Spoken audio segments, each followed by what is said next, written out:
Hello friends, welcome to మన tube channel. మేమైతే మొన్న లాస్ట్ వీక్ హైదరాబాద్ నుంచి విజయవాడ ట్రావెల్ చేసాం. ఆ ట్రావెల్ మినీ వ్లాగే ఈ వ్లాగ్ అన్నమాట.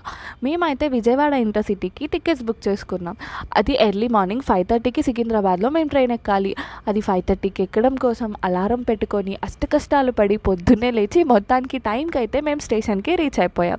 ట్రైన్ కూడా టైంకే వచ్చింది. ప్రశాంతంగా మేము ట్రైన్ ఎక్కేసాం. సీట్స్ ముందే బుక్ చేసుకోవడం వల్ల ఏ యుద్ధాలు చేయకుండా ప్రశాంతంగా మా సీట్స్లో మేము కూర్చున్నాం. అలా అలా ముచ్చట్లు చెప్పుకుంటూ ఉండంగానే ఒక 1 అవర్కి ఫుడ్ ఇవ్వడానికి ఐఆర్సిటీసీ వాళ్ళు వస్తారు కదా, సీట్ నెంబర్స్ నోట్ చేసుకోవడానికి వాళ్ళు వచ్చారు. మేము ఆ సీట్ నెంబర్స్ అయితే ఇచ్చేసాం. ఎర్లీ మార్నింగే లేచి బయలుదేరి వచ్చాం కదా, కడుపులో ఆకలి అయితే స్టార్ట్ అయింది. అలా టిఫిన్ కోసం వెయిట్ చేస్తూ ఉంటే 8:30 ఆ టైంలో టిఫిన్ అయితే వచ్చేసింది. ఇడ్లీ వడ అయితే ఇచ్చారు. 40 రూపీస్ తీసుకున్నారు.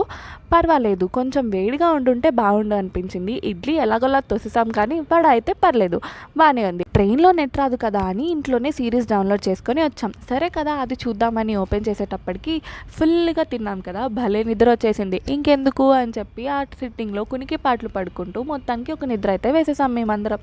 అలా నిద్ర లేచి చూసేటప్పటికి టైం ఆల్మోస్ట్ 10 దాటిపోయింది. మేము విజయవాడ ఆల్మోస్ట్ రీచ్ అయిపోయాం. కళ్ళు తెరిచి చూసేటప్పటికి పక్కన విండోలో నుంచి కృష్ణా రివర్ కనిపించింది. చూడంగానే భలే అనిపించింది. మా ట్రైన్ అయితే విజయవాడ స్టేషన్లో 7th ప్లాట్ఫామ్లో ఆగింది.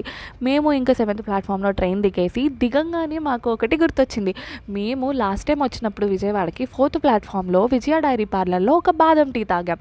టీ భలే ఉంటుంది, చాలా బాగుంటుంది. సరే అది తాగుదాం కదా అని గుర్తొచ్చి ఆ మెట్లన్నీ ఎక్కుతూ అసలు కష్టాలు పడి 7th ప్లాట్ఫామ్ నుంచి 4th ప్లాట్ఫామ్కి అయితే వెళ్ళి అక్కడ బాదం టీ తాగాం. భలే అనిపించింది, రిఫ్రెషింగ్గా. మొత్తానికి నిద్రంతా వదిలిపోయింది. మేము విజయవాడకి ఏ పని మీద వచ్చామో అది చూసుకోవడానికి ఇంకా స్టార్ట్ అయిపోయి మేము పని చూసుకొని వచ్చేటప్పటికి మధ్యాహ్నం అయిపోతుంది. కొంచెం ఎండగా ఉంది. కొంచెం చల్లగా ఏదైనా తాగాలనిపించి చూస్తే మాకు సోడా బండి కనిపించింది. ఇంకా సోడా బండి దగ్గరికి వెళ్ళి మాకు కావాల్సింది చెప్పి మేము సోడా అయితే తాగేసాం.